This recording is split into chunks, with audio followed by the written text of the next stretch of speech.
Hey, this is Gav101. I'm continuing my mid-stakes PLO series.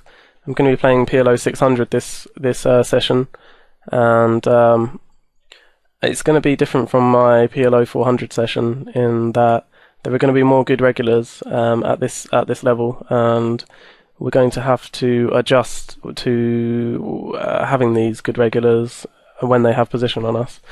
So you'll see that there are regulars who like to play a lot of hands in position and will float a lot of flops and look to take pots away from me when I give up the initiative, or even if I start barreling turns, they'll start raising my barrels, my double barrels, basically playing back at me, making my life very hard unless I hit the flop well.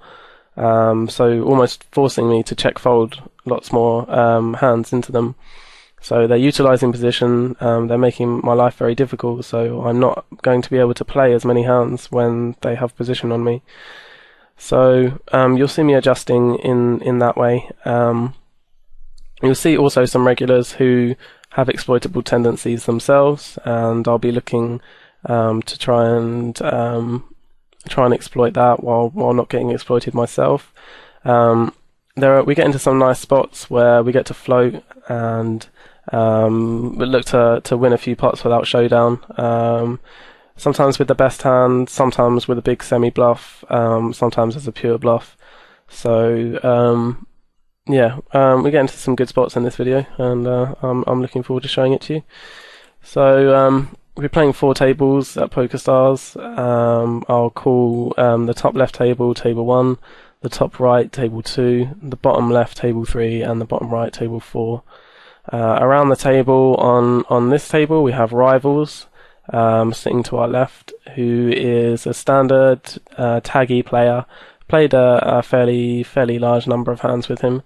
He knows I'm aggressive. We actually played a session not long ago where I was raising his small blind regularly, and he started 3-betting me every single hand when he was in the big blind.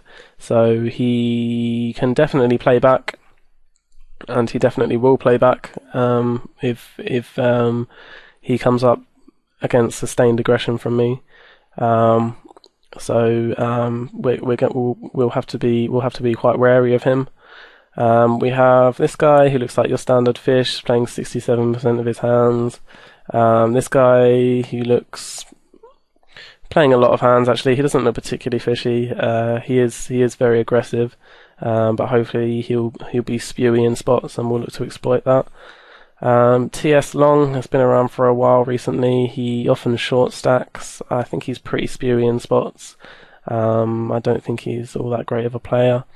EMSC 123 I've seen around for a while. He seems kind of taggy. I haven't seen him do anything bad. I think he seems quite good. Schroeder is a regular. He likes to limp a lot of hands. He likes to keep the pots multi-way.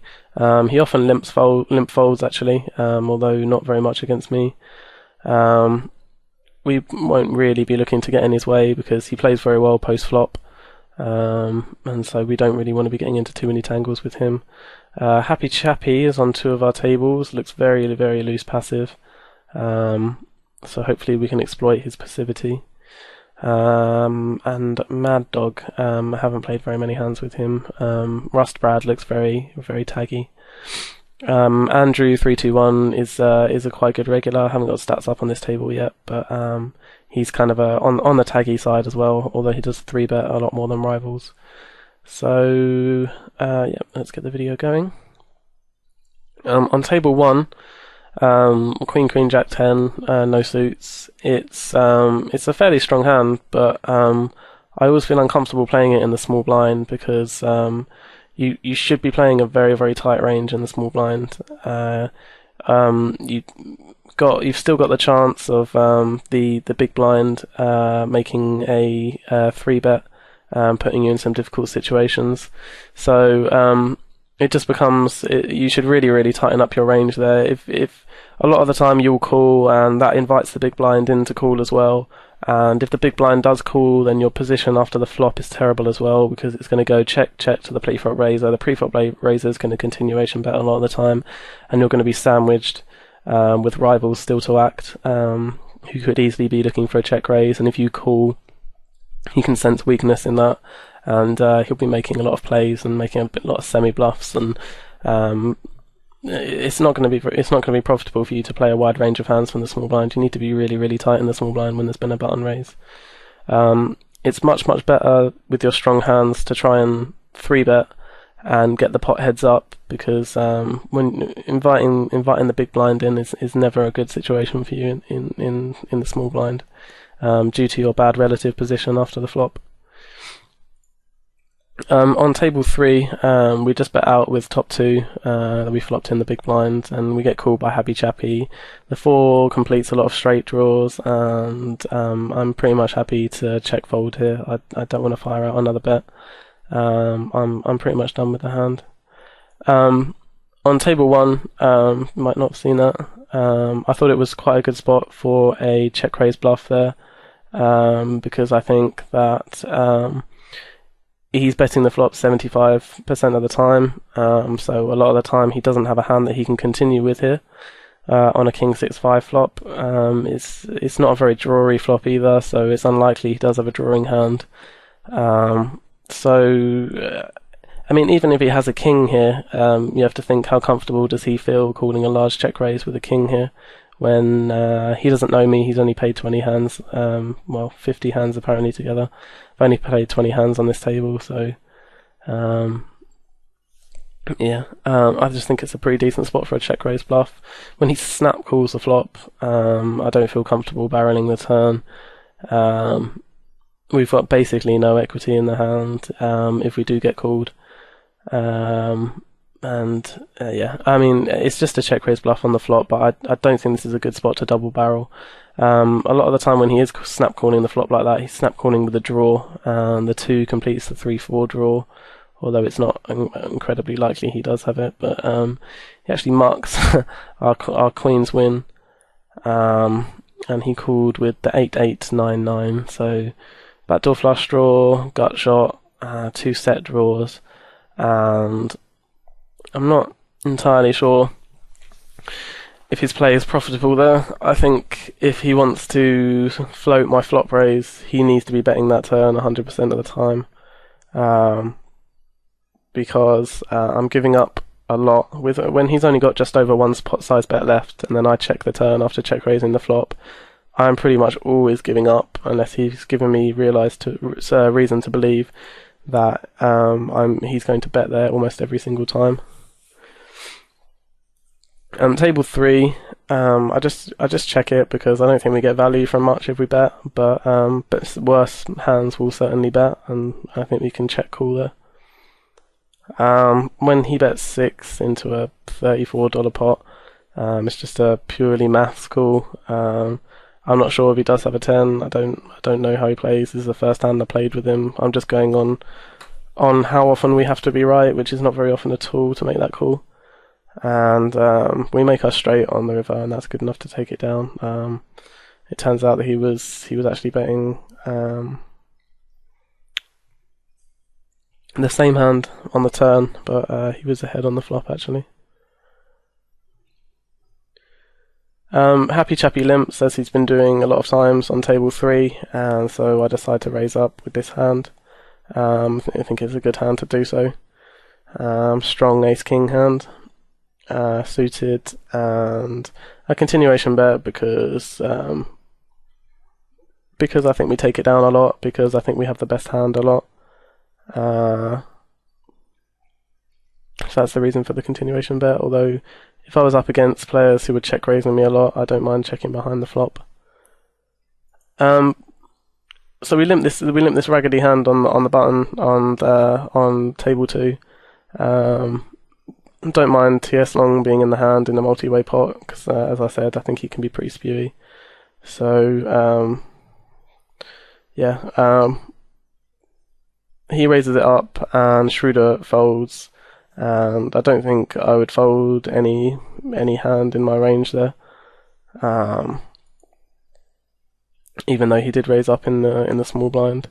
We flop a straight draw, and I think when he raises up out of the small blind and doesn't bet the flop, I really don't think that he's doing that just to check fold very often. I think he's doing this for pot control a lot of the time. So he's just looking to check call the flop. I've played with him a few 1,300 hands, so he knows I'm aggressive, and I don't think that he's just going to be check folding this flop against me that all too often. I think he's got an overpair that doesn't want to bet, and he wants to let me bet. Wants to play his hand passively out of position against me, which isn't a bad thing to do against an aggressive player, to play your vulnerable hands, or your hands which you're not too certain of, passively out of position, so that you don't get raised off them, and so you don't have to play big pots with them. So that's why I don't bet the flop. I choose not to bet the flop. There's 3 rolls off on the turn, and again, I don't bet the turn just for the same reason that I didn't bet the flop, in that I can't represent anything now. If I bet this 3, I'm not really representing anything. All I'm representing maybe is a jack that didn't bet the flop, which he's ahead of if he still has an overpair, which I'm convinced he does have a large proportion of the time here. So I just want to check behind and just see if I can hit my draw.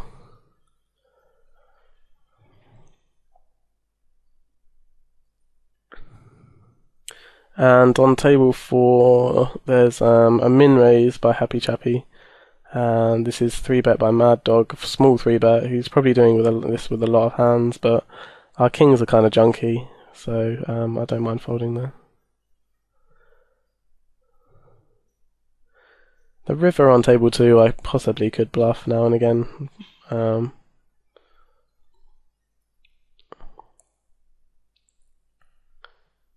I think it's a little bit too loose to bet the jacks on the ace 8-8 board there with the flush draw.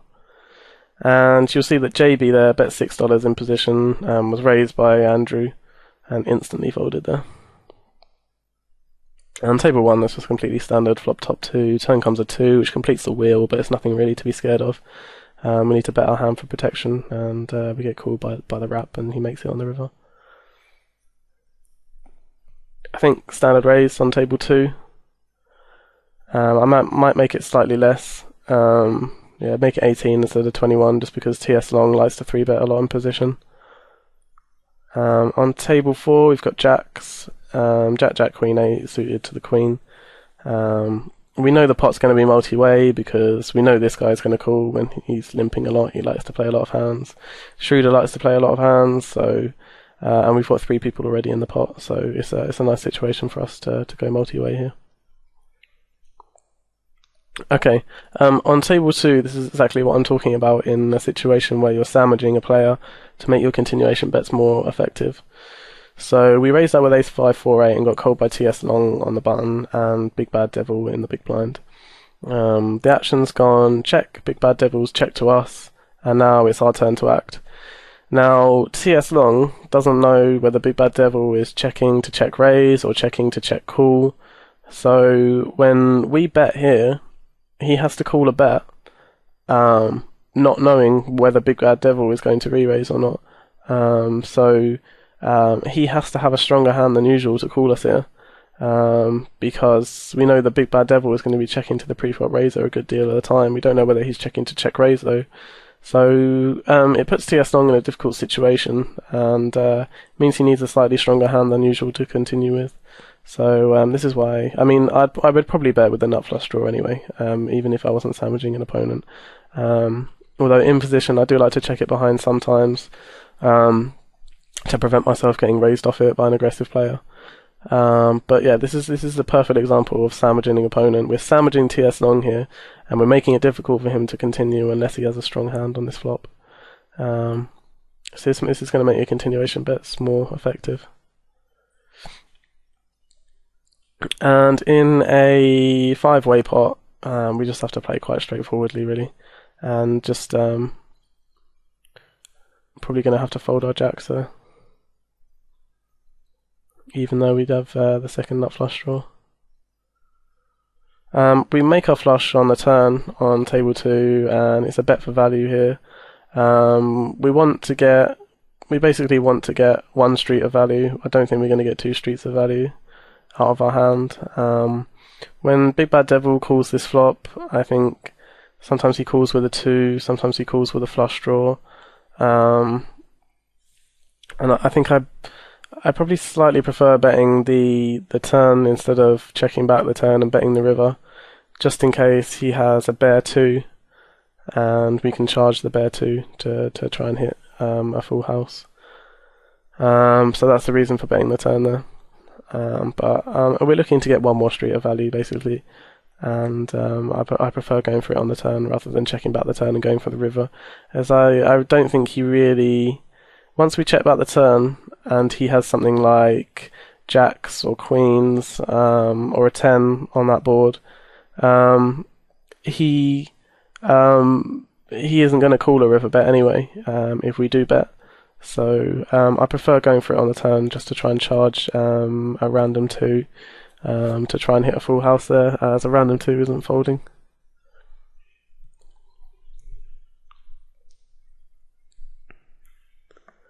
So I think on table 4, I think, unless I read it wrongly, Mad Dog made a small bet, Rivals raised, and Mad Dog re-raised, and Rivals folded. So he was just doing what Andrew was doing on the other table, and that was picking on the small weak bets of the random players that aren't regulars here, which we will see a lot of the regulars doing.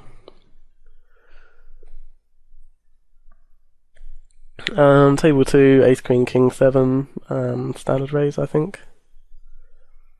7's a bit of a dangler, but we don't have the King of Spades, which means that the King of Spades is out there, which means that someone can make the King High flush, which means we're more likely to get paid off when we do make a flush. But when the flop comes Jack Jack 2, I don't like to continuation bet there a lot. People put us on an overpair there a lot, which means that it's a really good spot to represent the Jack, and Rivals will be doing that with a fairly regular consistency.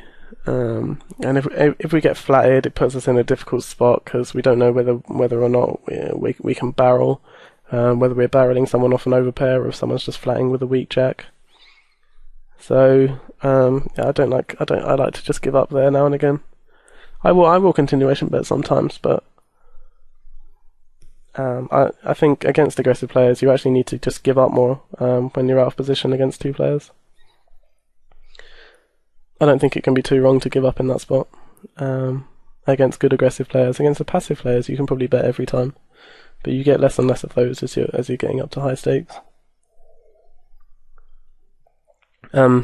Ace Queen Jack 2 doesn't have a suited ace, so I don't really want to play it out of position in a multi-way pot. Our hand doesn't fare well in a multi-way pot, and I would play that hand on the top right. On table 2 sometimes, but not against Rivals and Schroeder, because Rivals has a very strong range for raising under the gun +1, and Schroeder has a strong range for calling Rivals raise out of the small blind. So I don't want to get involved there. Our table's been very passive on table 4, so I don't mind limping to try and see a cheap flop. I know that Schroeder likes to limp, so he may well limp behind me. Happy Chappy's showing a tendency to limp, so yeah. And when we get a raggedy flop, and the pot's small, I just like to make a continuation bet here to try and take it down. Don't like to bet full pot. I don't think there's any need to bet the full pot. $10 gets the job done. There are a few turn cards that we can barrel there as well, with our 6s. If straight cards come in, then we can rep the straight with our 6s. Or if the diamond comes in, then we can represent some turn cards and be semi-bluffing with our nut flush draw. And I want to isolate zingy DNA on table 2 with aces. We can make it so that we only have a pot size bet left to play with on the flop, and I'm going to be putting it in on basically any flop. And that's pretty bad by him. I think number 1 is a short stack. I'm not even sure if he should be raising that hand on the cutoff with Schroeder on the button, who likes to play a lot of hands. And once I 3-bet him there, I don't think he should be calling with ace-10-7-4 with that short stack. Because I have a better hand than him the vast majority of the time. In fact, pretty much all the time I have a better hand than him when I'm 3-betting him with these stack sizes.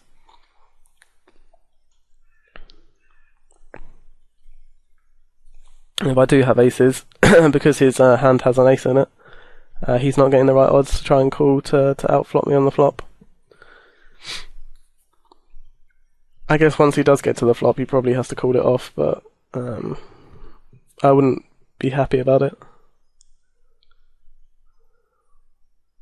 With all clubs on table 2, I think it reduces the value of our hand a lot, and also with TS Long, who likes to play a lot of hands on the button, I'm gonna fold there for fear of getting 3-bet.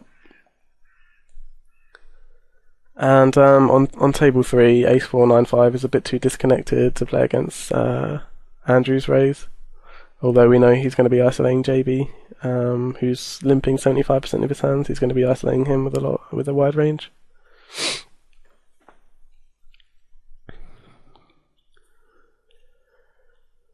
So table 3, 8 8 9 10. It's a nice structured hand. I'm going to be playing it with 100 big blind stacks to 1 raise pretty much all the time, regardless of position. JB, who just had to fold the last hand, so we think maybe there's a possibility this 3-bet, this mashed quick pot-sized 3-bet that he's put in might be kind of tilty, so our implied odds are pretty good.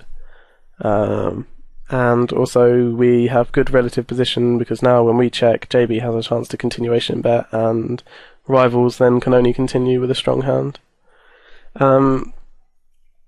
Interesting turn card, because we turn the underfall here.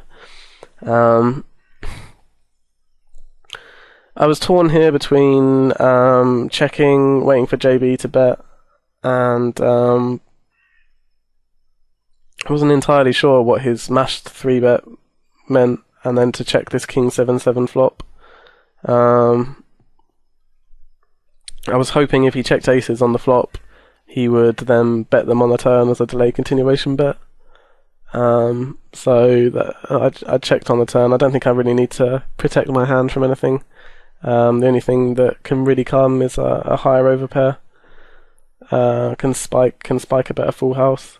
And the only thing I think I really get called by is King's Full that check the flop.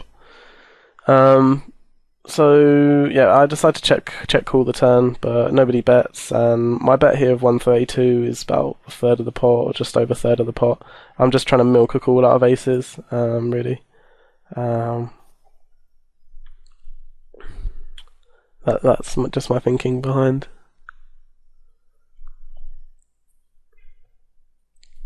Rivals has a good old think about it.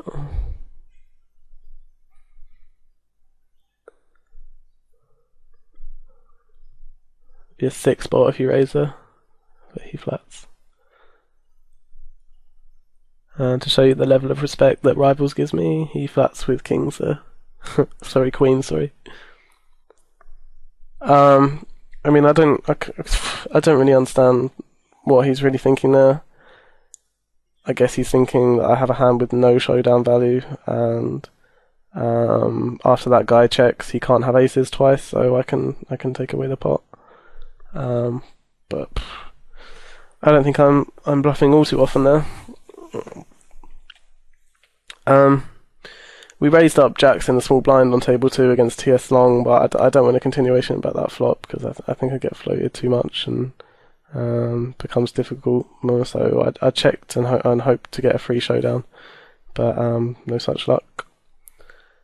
And I don't want a continuation bet. I don't think I get a chance to continuation bet my jacks on there, but I wouldn't have continuation bet my jacks. I would have checked and hoped to hit my magic 10. We limp junky 10s on table 1. Sort of questionable, but with Big Bad Devil in the hand, who I don't know, I don't mind limping a lot of hands when I've got the button, but I will be trying to make plays when I do have the button. and he raises up out of the big blind, and he doesn't raise too much pre-flop. So I think he has a big pair here a lot of the time. So I float in position. We've got the blockers to the nut straight, but I was worried about him having a flush draw to go with his overpair. So I thought I could float the flop and take it away in a lot of turns. And the ace comes down on the turn. So if he had aces, then he's just now made a set. If he had kings, there's a good chance he has the king of clubs, which might mean that he's going to barrel off anyway, representing the nut flush. It could mean he does have the nut flush. So it all becomes a bit iffy now when he leads out again on this flush card, and I give it up at this point. I think it's risky to be raising here. If he does have the king of clubs, he's just going to shove over the top of me. I mean, I think he has a flush a decent amount anyway when he bets out here. But I don't really want to try and getting a relative unknown to try and fold a set of aces there either. So yeah, I mean, I'm happy with my float, but I think I just have to give up when he bets again there.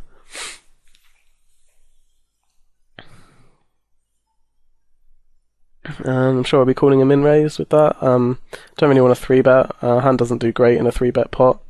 Because when we flop an ace, we've only got our jack kicker to go with it.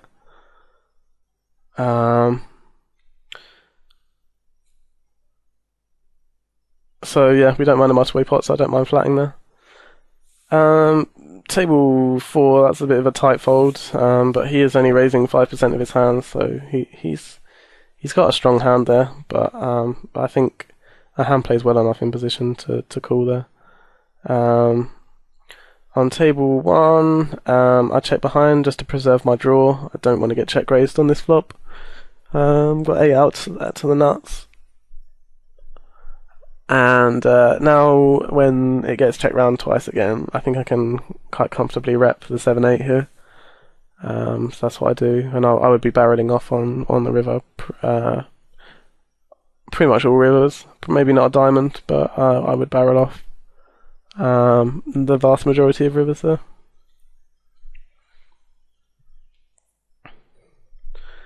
We flop quads on table 4, and I think sometimes when you flop quads and someone has the underfall, I've been in that situation before, or quite a few times now.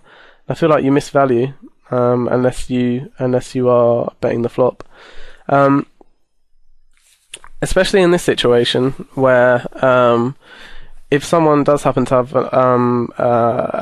a big pair, and they make their full house on the turn, they do spike their overpair and make an underfall.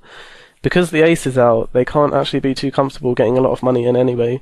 So I think it's much better to slow play quads when it's something like an 8-8-2 board and you've got quad 8s.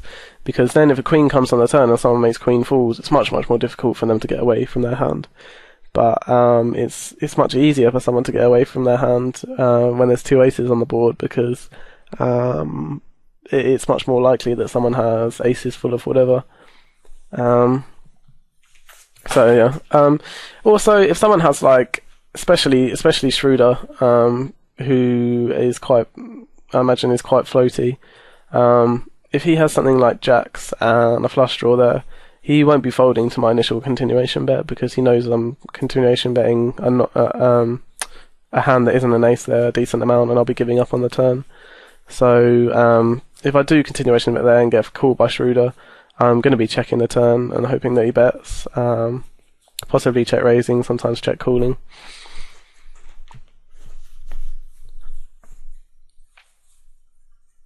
So I mean, the fact that I would be betting there as a continuation bet a lot of the time means that I should be betting there when I flop the stone cold nuts like that as well.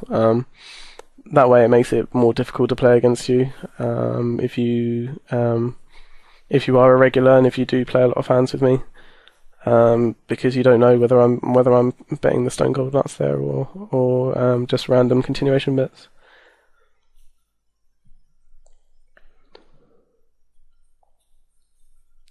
There's a big pot going on table 4. Looks like Mad Dog was the one that 3-bet. Comes out betting full pot on the blank king turn. Happy Chappy immediately insta pot raises. And he flats with $67 remaining, gets it in on the river as a bluff, which is just pretty appalling. Betting 65 into a 2,000 pot, I think, expecting to take that down when he's got trip kings there the huge majority of the time. That's pretty awful. Wow, that is awful calling that turn raise. Just a pair of 6s and the jack high flush draw. That is really bad. And he just got gifted a big stack there. And we definitely don't mind that limpy guy having a big stack. And it's like Mad Dog has now bought in for the rest of his bankroll. So we'll be looking out for him. He could well be tilty. And these are the sort of things that you miss out on when you're multi-tabling a lot. You don't see these kind of things going on. Because that was a really bad play by Mad Dog there. And the fact that he immediately rebought for 378.45 makes me think that was the last money in his account.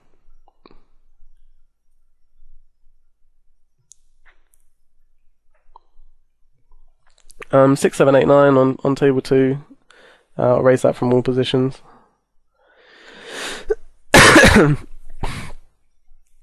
And a pretty good flop to continuation bet when you've raised under the gun. Again, don't need to bet a lot.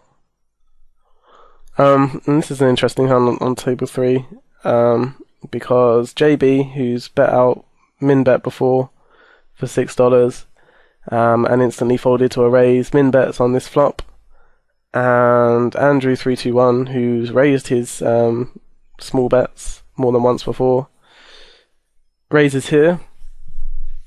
And I think this is a perfect spot for a bluff raise, due to the fact that we know that this guy is making this small bet with nothing, and we know that Andrew's picked up on this and he's raising there with nothing. We have a 10 to the blocker for 10s full, so even if Andrew does have a 3, he's going to be uncomfortable calling off money. He's going to be raising a lot of hands here, which can't stand the heat. So I think this is a pretty decent spot for a bluff raise. And you can see I just instantly had the fold on here, but I mean, if I was multi-tabling, I might not have picked up on it. But I think this is a pretty good spot for a bluff raise. Don't have to make it particularly big.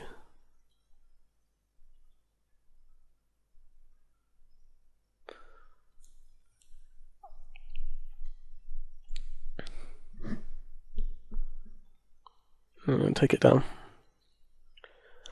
I'll be raising pretty much any hand on the button if it gets folded to me, because nobody's 3-betting enough to really discourage me from doing so.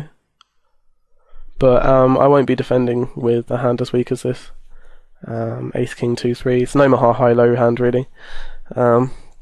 It's not good enough to be defending from a small blind 3-betting range, unless you're going to be doing all sorts of crazy stealing stuff on the flop. But I think it's an easy way to get yourself into trouble doing that.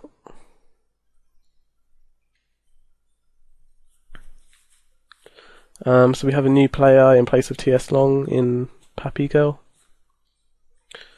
who I don't think I've played with before. But I had a kind of junky King 10-7-2 double suited hand in the small blind and didn't want to raise it up.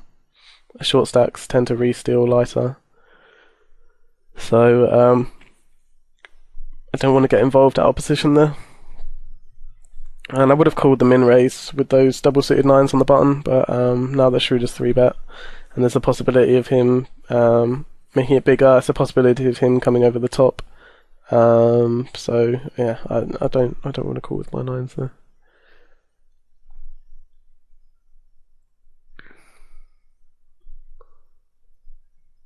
And table 3, I think I can call that on the button. I mean, I do like to play a lot of hands on the button, even when I'm playing. I mean, I said I would be playing a more solid style, but I really don't think there's anything wrong with playing lots of hands on the button. As long as you're making up for it with solid post-flop play, you're going to be okay.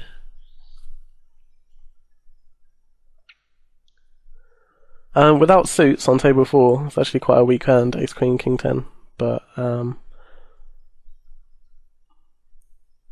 well, I say weak hand. It's not all that weak, but it is significantly weaker without suits, and I probably wouldn't 3-bet it.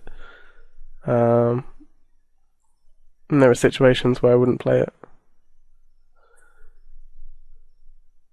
On table 1, Donald Trump limps in the small blind, and we raise it up just because we have position, though our hand isn't all that strong. Turn 2 pair, and it completes a straight draw and the flush. So I'm kind of happy to check behind there, preserve my showdown value with my 2 pair. If I boat up, that would be nice as well. But I think he has either the straight or flush there a lot of the time. The only draws that miss is the 5, 6, 7 sort of draw. And I think on table 4, when we flop the nuts there, we have to lead out with 3 people in the pot. We get called by worse. And when the flush comes on the turn, I think that his range for calling the flop is lower straights, 2 pair, sets, flush draws. And if we check to him, he may bet straights, which he had on the flop, which would force us to fold. And if he also might bet sets, or he might check behind a set on the turn, giving him a free card to make a better hand. So I just want to bet again to try and charge sets, and also just fold out any other low straights that he might have. But I mean, although flush draws are a big part of his range, he does have a lot of sets in his range as well, and lower straights as well, which can push us off the pot if we check. 7, 8, 9, 10 on table 4, I think, is a 3-bet in position. 100 big blind stacks. On table 1, we flatted a raise from the joke dark with ace, queen, 8, 9 suited to the ace. He continuation bets here, and looking at his stats, he only continuation bets 40% of the time, which, although he is betting here with air a lot of the time, if a player is willing to barrel you with hands that aren't hands that are worse than ace queen there, then it's not going to be profitable for you to call anyway. So sometimes it's best just to give it up, even if you do think you might have the best hand, if you know that you're going to be barreled off the turn in the future. And looking at his stats, he looks quite aggressive on the turn and river, so I decided to let it go. On table 4, with 100 big blinds, I'm gonna 3-bet 7, 8, 9, 10 in position a large percentage of the time. And Happy Chappy leads out here for a very small, weak-looking lead. But because he's such a passive player, I don't really want to raise his weak lead here, as I would with a lot of players. And also, he was on the other table when we raised someone else's weak lead, so I let this one go. But it's a spot where I would raise a lot, but not that time. I think a player like that is trying to milk us with a queen much more than he is trying to get a cheap turn card with a marginal hand. And we flop an ace on table 2. And I think as a pre-flop raiser, we should be putting in a bet on this flop the vast majority of the time. It's not like there's any good turn cards for us if we do check behind, because if we hit a 6 or an 8 or a 9 or an ace, we're not happy. Yeah, it's not like there's any good turn cards for us to catch there. So I've got no problem with just betting there.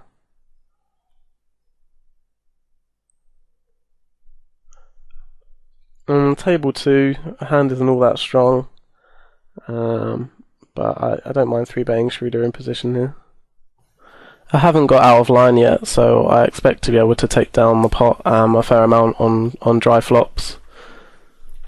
And again, it's the same situation where, I mean, it's a hand with a little bit of showdown value, and sometimes you think it might be good to check behind here, but if you think about it, there's no real turn cards that you can hit that really makes you all that happy. A queen just puts a straight on board. A jack just gives you trips with a bad kicker. A 9 gives you 2 pair but brings a straight. The 5, you never know if your jacks and 5s are going to be too good. Even if he does have a king and a straight draw or flush draw, he's in pretty good shape against you. So I like a bet there. And I don't mind 3-betting for value on table 3 with aces out of the small blind because it's not giving my hand away against Schroeder. He knows I can be doing this with other hands apart from aces. And it's important to mix it up with your 3-betting range so that you don't become predictable, otherwise you're going to be exploited by good regs. Although bad voodoo is probably going to put us on aces, and we should probably play our hand with that in mind. Although we don't know much about bad voodoo yet.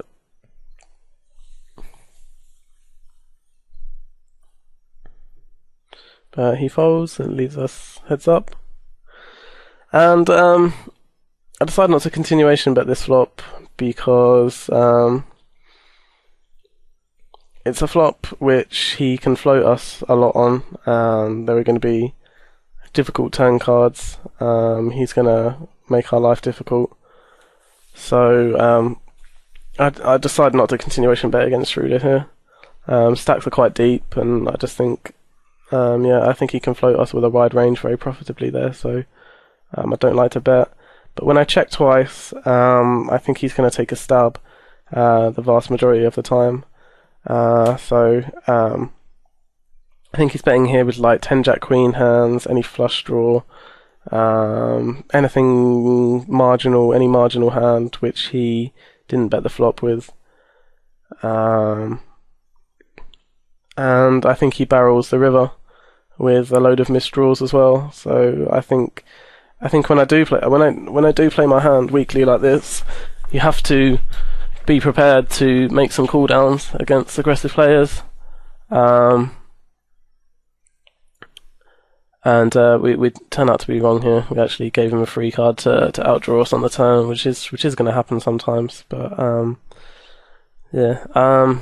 just think I will bet that flop sometimes. I will continuation bet that flop sometimes, but I'm starting to continuation bet less against aggressive opponents just because they do make your life so difficult in position. And that's the problem with playing against good players in position. But I mean, I do think our aces are strong enough to 3-bet out of position there. Whenever I have a suited ace, I don't really feel uncomfortable 3-betting out of position. Because they can just flop so well. People overplay their other flush draws, and you can get your money in really, really good when you flop over an overpair and a flush draw, and they think they're up against better aces a lot of the time. So I really don't mind 3-betting for value there. It's just unfortunate that we happen to give the free card to hit the king there, but I think that Schroeder plays the same way as he did in that hand with a lot of draws. And when we take a sort of weak line with our hand, we have to be prepared to make some marginal cooldowns. Otherwise, you're just going to get run over. So in this hand, we flop the nut flush, and I play it like I would as if I was bluffing. If he does have a set, I want to get value out of a set. So I want to raise the flop there. Just as if I would as if I was bluffing, and also it has the added value of getting me value from a set if he does have a set. I don't want to let him get to the turn cheaply, and I'll just skip forward a little bit. So Jack 9 10 3, raise it up on the cutoff. I think a standard raise. We flop a gut shot and 2 backdoor flush draws, and I think it's a standard continuation bet when the ace and the king come down. Um, the good thing about continuation betting these types of flops when we've got backdoor draws is that a lot of the time we'll get flattered by a random ace that doesn't want to raise. And a lot of the time the turn will bring some sort of draw that will give us either some sort of backdoor flush draw or give us maybe more outs to Broadway. So I think a lot of the time when we do bet there, we get a free turn card, and that's really important in us making the best hand on the river and getting paid off as well when we take a sort of weak bet the flop, check back the turn, then mash the river sort of line. I think it's okay to call this hand again. It's kind of junky, but we're on the button. We're 100 big blinds deep against Schroeder. But it was only a min raise pre-flop. But when this flop comes down, Zingy DNA bets into 4 people. We've got bottom set and 2 people to act behind us.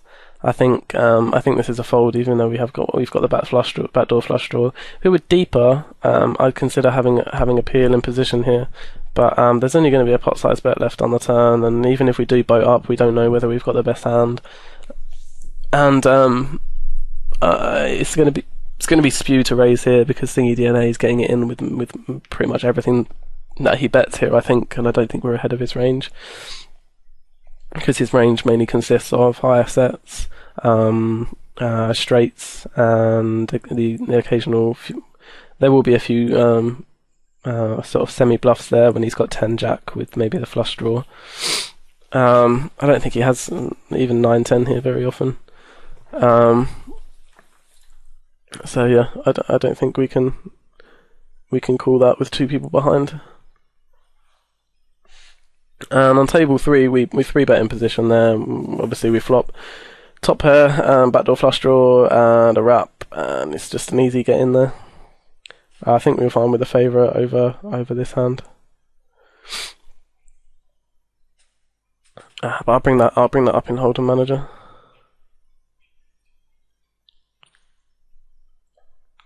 We 3-bet. Oh, I believe we get 3-bet. By Donald Trump out of position, and have King Queen 8-9. I think it's worth a call free flop to the 3-bet. It plays well in a 3-bet pot. We flop top pair on a 6-4-8 flop, and he checks to us. It's a spot where I will often make a stab at the pot, but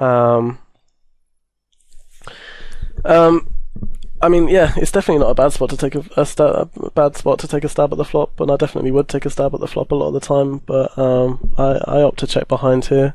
I don't really know how Donald Trump plays yet, so I don't know how often he's going to be checking to check raise here. And if he does have aces, I'm happy to just try and make 2 pair. When the straight comes in on the turn and the flush. It's a really scary board for aces now. The only thing I'm worried about is being check raise bluff by the bear ace. So I just decide to check behind the turn. I've got so many outs against aces, and if he does check the river for a 3rd time, then it's a pretty decent spot for me to take a stab. And if he bets the river as well, I think it's a pretty decent spot for me to raise. So it's not like I'm giving up on the pot if I do miss my draw, but I'd just like to try and hit my draw for free, and there are other options I can take if I don't hit my draw. And now that I've hit my draw, I don't think I get value from anything, and I just want to see his hand, so I'm happy to check behind there. And he just had the bear aces.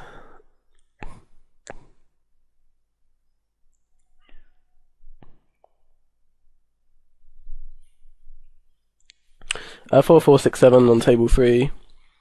It's worth a raise. And he starts calling us a donk here. I just love it when this happens, to be fair. And we're committed to call that last 15 against Thingy DNA.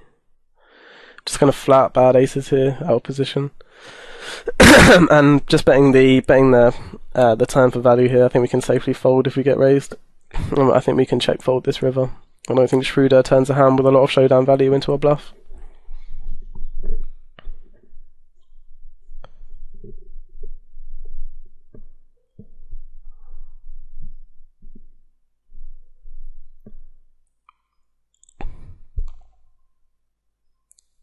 I think it's someone who continuation bets this much, so check called is the best line. Looks like he continuation bets the flop a lot and then gives up on the turn if he doesn't make a big hand.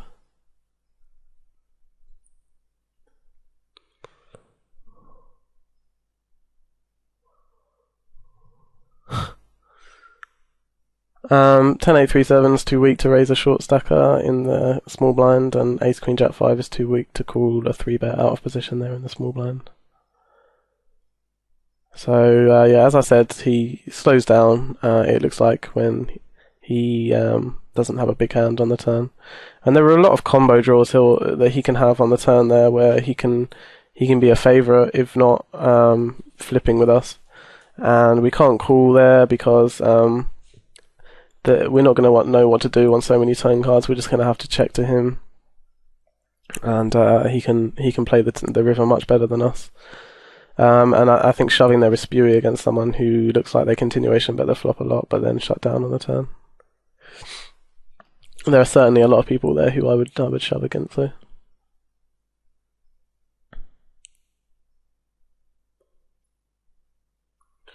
Double suited kings are good enough to raise against pretty much anyone.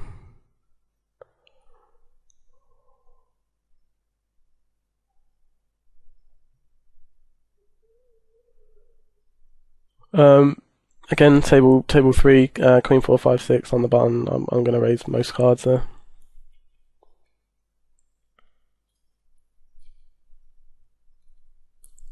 Table 2, I'll sometimes continuation bet this flop, and I'll sometimes delay continuation bet it. When Zingy DNA quickly pots it into us, I just think that this is a draw, like a huge percentage of the time.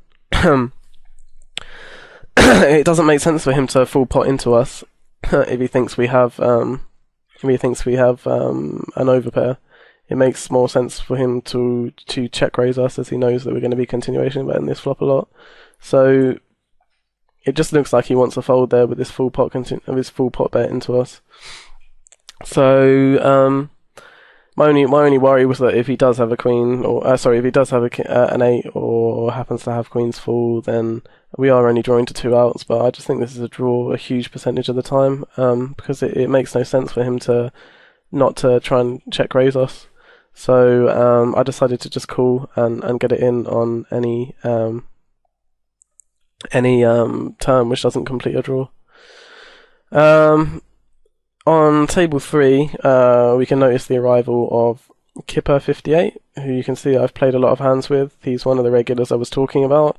He plays a lot of hands, 40% of his hands. He plays a lot of hands in position, and post-flop he is a nightmare to play against because he flats pretty much all of my continuation bets, and he just looks for spots to take it away on the turn. He doesn't value bet thin. He just literally floats any continuation bet, then waits for a check on the turn, and will pot and then pot the river pretty much all the time. And he will also, if I start double barreling him, then he starts calling one barrel and then raising over the top of my second barrel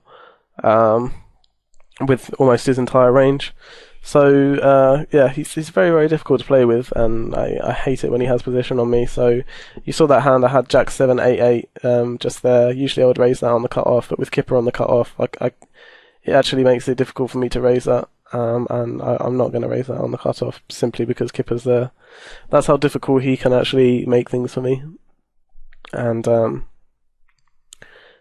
you will actually see that my VPIP on that table will drop into the low 20s when I have him on position, when he has position on me. On this table, we're lucky enough to have positioning on him, and that's a good spot for us because he limps a lot of hands. He limps a lot of hands, and we can isolate with our strong hands and limp along with our hands that are a bit junky but do well multi-way. So on table 2, he checks the turn, and he'd have to be very tricky to to check the turn with a house there or an 8.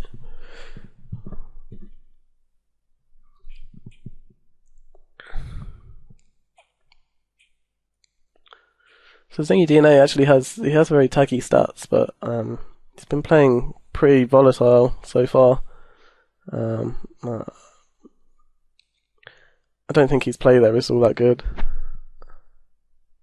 If he's going to bet the flop, he needs to barrel off the turn, I think.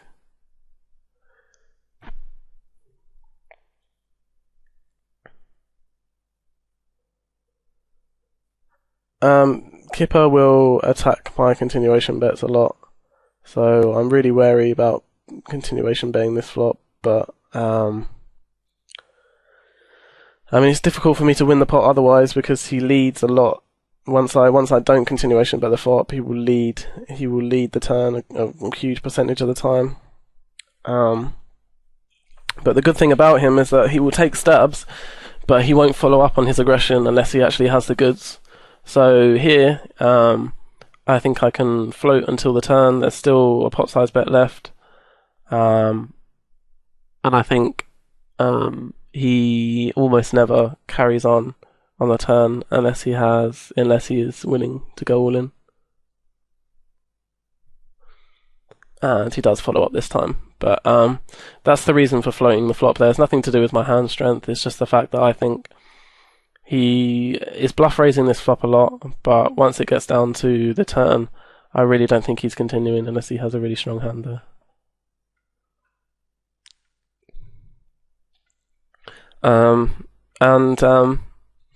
It's an important point. You can't be pushed around by these people who bluff raise a lot. You are going to have to start floating the flop. You can't just let them have it every time. Otherwise, you're going to get run over. You can't just have it in your head. Oh, I'll wait until I've got the goods and then I'll get them. Because it's pretty hard to have the goods. You don't have the goods all that often. And it's so much more profitable to start floating these people in position and taking down some pots without a showdown. But it's all based on their check raising frequency. So, if someone's new at the table and they're check raising you a lot, I tend to give them credit until I have reason to believe otherwise. So give them credit sort of, the first 2 or 3 times. Once it becomes, once you see them maybe making... The other thing is to watch out to see if they're making reckless moves in other areas of their game as well, because, people who bluff a lot tend to have the same sort of aggressive moves in other aspects of their game as well. So I decided not to continuation bet my flush here.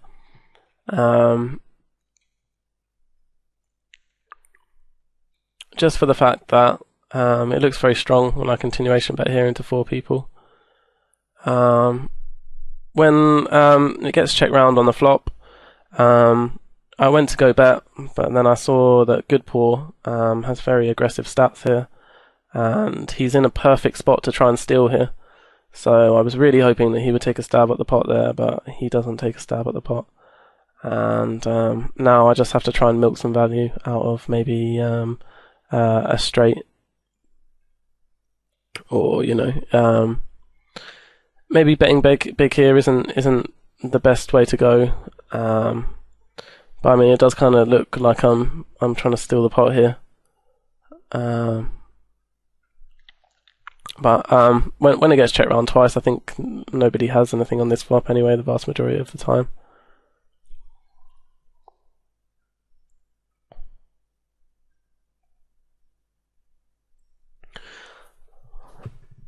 The table's kind of passive, table 3, so I think I can get away with limping that speculative hand.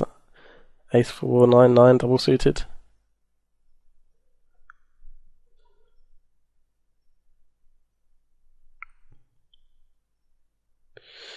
And this is another spot where I know Kipper is going to be check raise bluffing me a lot. And he'll be floating me, and and he knows we've been through sessions in the past where I've been double barreling these kind of boards ridiculously light, and he knows this, so he's going to be calling ridiculously light, and it's got to the point with Kipper where there's no way that I can possibly fold this nut flush on the turn. So I just want to bet as if I was barreling off with junk here, as I would barrel this a lot of the time to try and get him to fold an overpair. So I'm just gonna barrel here. I think I was just checking out stack sizes there to see what I could do to get a pot size bet in on the river.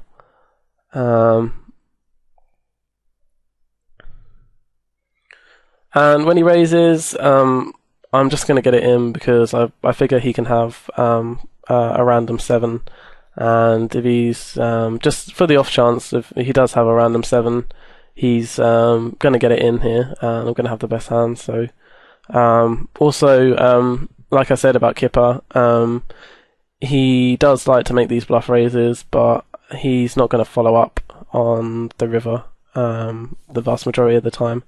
So I think once he makes that raise on the turn, he's not following up on the river at all, and especially with those stack sizes left as well, with so little being left to bet.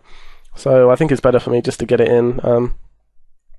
Occasionally he'll just get it in with a flush, which is worse, and occasionally he'll get it in with a random 7.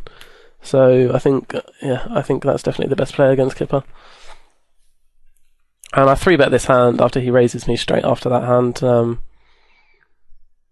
Flop a gut shot and 2 backdoor flush draws with 1 pot size bet left, and I think I've got a lot of fold equity. So yeah, I'm just going to get it in there. And luckily he folds.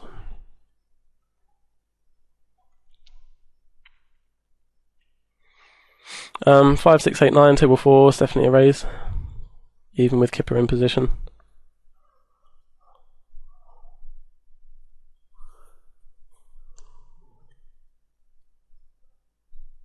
Ooh.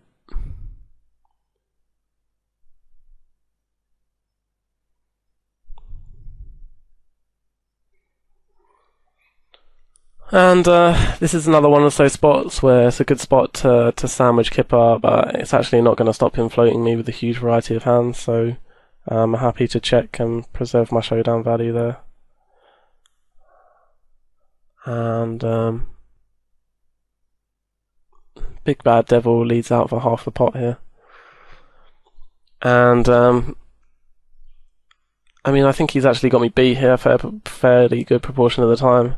But I'm getting such good odds that I think I just have to call this half pot bet.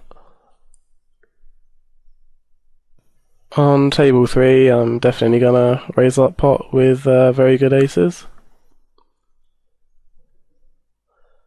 Again, Jack, 4-4. I don't want to try and get through 2 people there by betting that flop. I limp kings instead of isolating Kipper with them with these kings that aren't suited. And the reason for that is just that Kipper limps a lot of big hands, and he likes to limp raise with aces. I mean, he limps with a lot of junk as well. So I'm probably ahead of his range, but I think if I try and isolate my hand doesn't flop too well, and if I try and isolate Kipper with these kings, he's going to put me in tough spots even when he's out of position. As you can see, he likes to bluff raise, he plays back at me, makes my life generally difficult, and yeah, that's why I limp there instead of raising. On table 4, we get bet into full pot, and on the river after we bet half pot on the turn, and I mean, occasionally we're getting bluff, but his river aggression frequency is only 8%, so I don't think we're being bluffed all that often. And I think after Kipper limps and then bets pot on this flop, he's fairly passive on the flop, usually waiting until the turn, so to bring out his aggression. So I think as marginal as it is, with two people to act behind me. I mean, I'd call this against most people, but against Kipper, I might actually.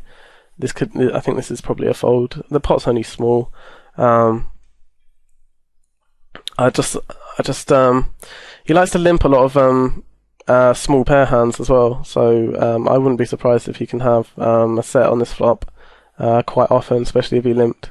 So I just don't want to get involved with this hand. There's two people left to act behind me. They can also. I might be giving them the odds to call with some sort of straight draw there. So I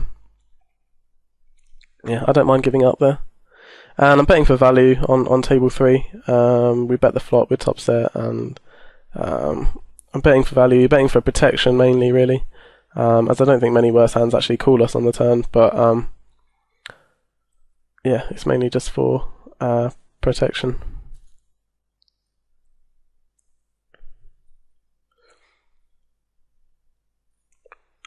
King 9 10 10 I think is a raise on table 4. It's a hand that either you flop it or you don't, and I'm not going to be trying to plough my way through aggressive opponents and take down the pot every single time. It's just kind of a speculative hand, and I either flop my hand or I don't. We get 3-bet, and I think it's an alright hand to call a 3-bet with, and especially when good poor cold calls the 3-bet, I think we can definitely call that. Because now we've got a really good position, relative position after the flop. We flop the nuts, and good poor leads out for $6. Now, when Big Bad Devil 3-bets on the button there, he doesn't necessarily have to have aces, but I think a lot of the time he will have aces. And the reason why I like flatting the 6 here is because I think Big Bad Devil will raise with a set of aces a fair amount of time. If I do raise here, it does look kind of strong, and I don't mind just concealing my hand a little bit here. When he does just flat though, he insta flats as well. It doesn't really tell me too much. Now Big Bad Poor bets full pot now into two people, which makes me think he has a flush here. A huge percentage of the time, basically. Now I actually don't mind flatting to allow Big Bad Devil in. I think if I raise here, good poor is hard push to call after he's full potted, and then I've raised all in anyway with one person left to act. So I definitely don't mind flatting here. We're not really too afraid of any hands either now that we've hit a set.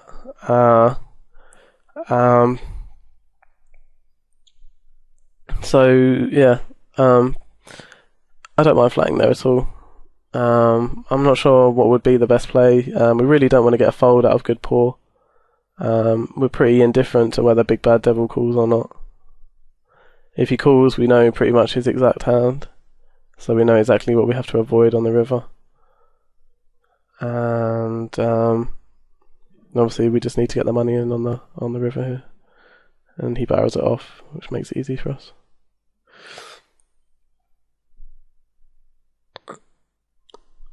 So I'm not sure whether he would have called there on the turn with the jack high flush if we'd have shoved. We want to keep him in at all costs if he does have a lower flush. I kind of like flatting to keep him in there. On table 3, Kipper raised under the gun, and we called with jacks and a suited ace. We checked the flop. Kipper checked behind. We checked the turn because if we bet there, we're really just turning our hand into a bluff. It's much better to just check and pick off any little stabs that Kipper might make. He does make a stab at the pot. We call. And I just don't think that Kipper is the kind of person to bluff the river here. As we can see, he likes to pot control the flop a lot. So I think there's a very good chance that he is pot controlling the flop with a big pair. He's bluffing here some percentage of the time, I think, but I don't think it's large enough to warrant calling. So I'm happy to fold there.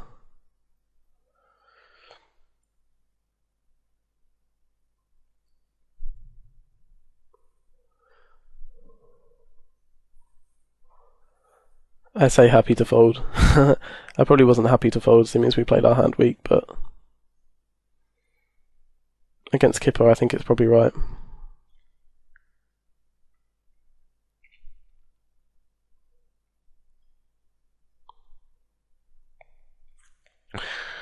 Okay, so we'll probably call that about right for the first video. I'll probably bring up Hold'em Manager after the end of the second video. I might actually have enough material to make 3 videos in this PLO 600 series. I haven't realised yet.